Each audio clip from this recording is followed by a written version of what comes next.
आपको याद होगा कि अर्नब गोस्वामी की जिस वक्त जमानत याचिका मंजूर की गई थी तो उस वक्त कपिल सिब्बल जो महाराष्ट्र सरकार की तरफ से आर्गुमेंट कर रहे थे कोर्ट के अंदर, उन्होंने ये कहा था, एक मिसाल उन्होंने पेश की थी, जब कोर्ट के जरिए, जज के जरिए, डीवाई चंद्रचूड़ जो हैं, जो सुप्रीम कोर्ट के जज हैं, उनके जरिए जब ये टिप्पणी की गई थी कि किसी की निजी स्वतंत्रता पर प्रहार नहीं हो सकता, तो उस वक्त कपिल सिब्बल ने कोर्ट के सामने सिद्दीक कप्पन जो एक जर्नलिस्ट हैं साउथ के, उनका जिक्र किया था, उनके केस का जिक्र किया था कि किस तरह से उत्तर प्रदेश में उनको जेल के अंदर रखा गया है, 4 लोगों को गिरफ्तार किया और यहां तक के एडवोकेट को भी मथुरा जेल में मिलने की इजाजत नहीं दी जा रही है। इस मामले को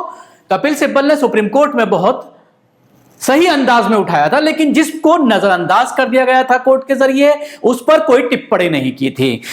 लेकिन इस केस के बाद पूरे हिंदुस्तान में सवालात खड़े हो गए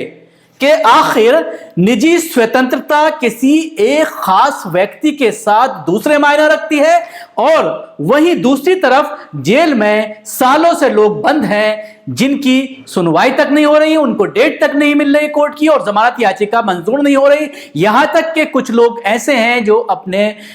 जरूरी जो काम है उनके वो भी नहीं कर पाते, टॉयलेट वगैरह भी नहीं जा पाते, उनको पैड लगाना पड़ता है और उसके साथ ही पेशाब की थैली लगानी पड़ती है। इस तरह के केसेस में भी जो देश में लड़ाई लड़ रहे हैं संविधान बचाने की, उनको सरकारों के जरिए, राज्य सरकारों के जरिए किस तरह से टारगेट किया जा रहा है, उस मामले में कोर्ट दूसरा फैसला करती है। और एक व्यक्ति जिसके ऊपर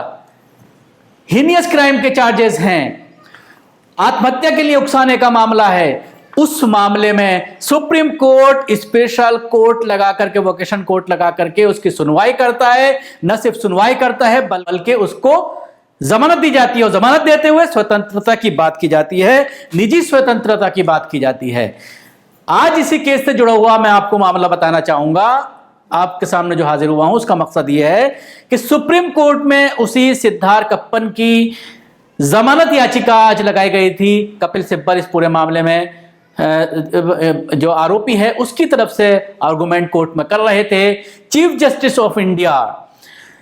एस बोबड़े इस पूरे बेंच की अध्यक्षता कर रहे थे, जिसके जरिए सुनवाई हो रही थी। और उसमें आज क्या क्या हुआ कोर्ट में वो इसमें मैं आपको बताना चाहूंगा। सबसे पहले जब ये पूरा मामला सिब्बल के जरिए उठाया गया और उन्होंने ये कहा कि पहले हमने सिर्फ जमानत याचिका लगाई थी और एफआईआर में उनका नाम दर्ज नहीं था कप्पन का, लेकिन अब जिस तरह के उनके ऊपर यूएपीए लगा दिया गया है, यहां तक के मथुरा कोर्ट में उनके वकील को भी मिलने की इजाजत नहीं है, तो वो किस तरह से पेपर्स पर साइन करवाएं और किस तरह से हाई कोर्ट पहुंचे लेकर के, इसलिए हम आपके सामने आए हैं माय लॉर्ड। लेकिन सुप्रीम कोर्ट ने इस मामले में यह कहा कि आपको हाई कोर्ट जाना होगा और हम धारा 32 के तहत इस पूरे मामले को हम चिन्हित नहीं कर सकते, उस मामले में हम सुनवाई नहीं कर सकते। कपिल सिब्बल ने कहा कि यूएपीए लगा हुआ है, इसलिए उत्तर प्रदेश की कोई भी कोर्ट जमानत नहीं देगी, इसलिए हम आपके सामने आए हैं। उसके बाद सुप्रीम कोर्ट ने उत्तर प्रदेश सरकार को नोटिस किया है और 20 नवंबर तक उनका जवाब मांगा है। उसके बाद देखने वाली बात यह होगी कि आगे क्या सुनवाई होती है। कुछ चीजें मैं आपको इस केस से जुड़ी हुई बताना चाहूंगा जो आज कोर्ट के अंदर हुई। सबसे पहले कि 20 नवंबर तक ये कहा गया है यूपी गवर्नमेंट से कि वो अपना जवाब इस केस में दाखिल करें। चीफ जस्टिस ऑफ इंडिया ने जो कहा इस पूरे मामले में, इस केस को मेरिट पर नहीं जा रहे हैं, लेकिन आप हाई कोर्ट क्यों नहीं जा रहे हैं, कपिल सिब्बल से ये कहा, और हम चाहते हैं कि धारा 32 के तहत याचिकाएं दाखिल ना की जाएं, यानी कोर्ट के अंदर धारा 32 के तहत याचिकाएं दाखिल ना की जाएं। ये बात कोर्ट ने कही कपिल सिब्बल से। इस पूरे केस में पहले जब याचिका डाली गई थी, इसमें पहले भी सुनवाई हुई थी। 12 अक्टूबर को सुनवाई करने के बाद याचिका को खारिज कर दिया गया था और यह कहा गया था कि आप उत्तर प्रदेश सरकार जाएं। तो सिब्बल ने यह कहा कि यूएपीए होने की वजह से उत्तर प्रदेश की कोई भी जो है वो कोर्ट इसमें जमानत नहीं देगी, इसलिए हम आपके पास आए हैं और धारा 32 के तहत याचिका दायर करने दीजिए, ताकि इसमें जो एक जर्नलिस्ट है जिसका शोषण हो रहा है, जिसको जबरदस्ती गिरफ्तार किया गया है, उस वक्त जो उत्तर प्रदेश में हाथरस में जाकर के वो रेप को कवर करने जा रहा था और उसके साथ 3 और पत्रकार थे। चारों को हाथरस टोल प्लाजा पर गिरफ्तार कर लिया गया और उसके बाद पहले दूसरे धाराएं लगाई, लेकिन उसके बाद तमाम पर यूएपीए लगा दिया गया। पॉपुलर फ्रंट ऑफ इंडिया से इनके ताल्लुकात बताए गए, उनसे साठगांठ की बात कही गई, कुछ लिटरेचर की बात कही गई पुलिस के जरिए कि इनकी गाड़ी से कुछ आपत्तिजनक लिटरेचर मिला है जिससे वो वहां पर हालात खराब करना चाहते थे। मोबाइल फोन, लैपटॉप को सीज कर लिया गया और उसके बाद ये जिस तरह से पूरा मामला सामने आया है। एक बात और मैं आपको बताना चाहूंगा,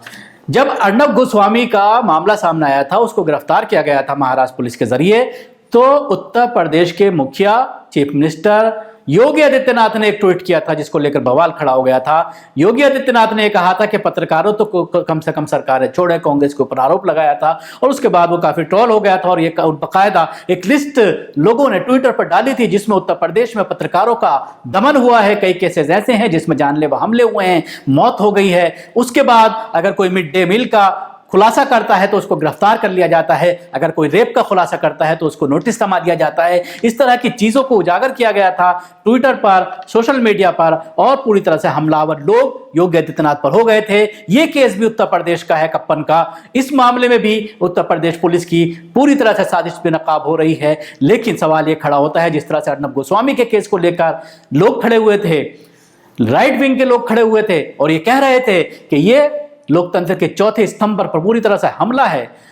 पत्रकारिता पर हमला है। अब उनसे सवाल यही किया जा रहा है कि एक केस में आप कोई विशेष बात करते हैं और जब आपके राज्यों में जहां पर बीजेपी की सरकारें हैं वहां पर दर्जनों पत्रकारों का दमन हो रहा है, दर्जनों पत्रकारों को सलाखों के पीछे पहुंचा दिया गया है, तो आखिर उस केस में आप इंसाफ की बात क्यों नहीं करते? उस केस में आप इंसाफ क्यों नहीं मानते? और जब अर्नब गोस्वामी का यह केस का फैसला आया था तो लोग कह रहे थे कि इस केस का फायदा इन पत्रकारों को मिल सकता है, लेकिन आज जिस तरह से सुप्रीम कोर्ट ने इस पूरे मामले पर सुनवाई करने से मना कर दिया और यह कहा कि आपको हाईकोर्ट जाना होगा। अब ये देखने वाली बात होगी कि 20 नवंबर को जब उत्तर प्रदेश सरकार के जरिए जवाब दाखिल किया जाता है तो उसमें किस तरह की चीजें इसमें उठाई जाती हैं, किन साक्ष्यों को कोर्ट के सामने पेश किया जाता है और उसके बाद सुप्रीम कोर्ट उस जवाब से कितना सेटिस्फाई होता है या फिर इस पूरे मामले को आर्टिकल 32 के तहत स्वीकार करता है और उसके बाद सुनवाई होती है और आगे की कार्रवाई होती है। इसके साथ ही इस पूरे मामले में कपिल सिब्बल ने सुप्रीम कोर्ट के दिशा निर्देशों का भी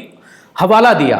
कि पत्रकारिता के मामले में सुप्रीम कोर्ट के दिशा निर्देश क्या कहते हैं और उसमें एक केस का भी जिक्र किया गया कि डीके बासु वीएस वेस्ट बंगाल में जिस तरह से पत्रकारों की स्वतंत्रता पर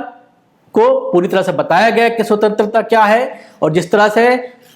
उसमें वेस्ट बंगाल सरकार को मुंह की खानी पड़ी और पूरी तरह से स्पष्ट तौर पर यह फैसला मौजूद है, उसका हवाला सुप्रीम कोर्ट में दिया गया। और उसके बाद हालांकि सुप्रीम कोर्ट ने इस पूरे मामले को, जैसा कि मैंने बताया कि अभी जवाब मांगा गया है उत्तर प्रदेश सरकार से और उसके बाद 20 तारीख को इसमें सुनवाई होगी, लेकिन फिलहाल इस पूरे मामले को धारा 32 के तहत सुनने से इनकार कर दिया है और हाईकोर्ट जाने के लिए कहा गया है। शुक्रिया। आपको हमारे प्रोग्राम कैसा लगा जरूर बताएं। हमारे यूट्यूब चैनल को सब्सक्राइब करना ना भूलें, इसके साथ ही बेल आइकन जरूर दबाएं। धन्यवाद। सभी अहम खबरों के लिए न्यूज MX को सब्सक्राइब करें, साथ ही बेल आइकॉन को जरूर दबाएं। लाइक, शेयर, कमेंट करना ना भूलें।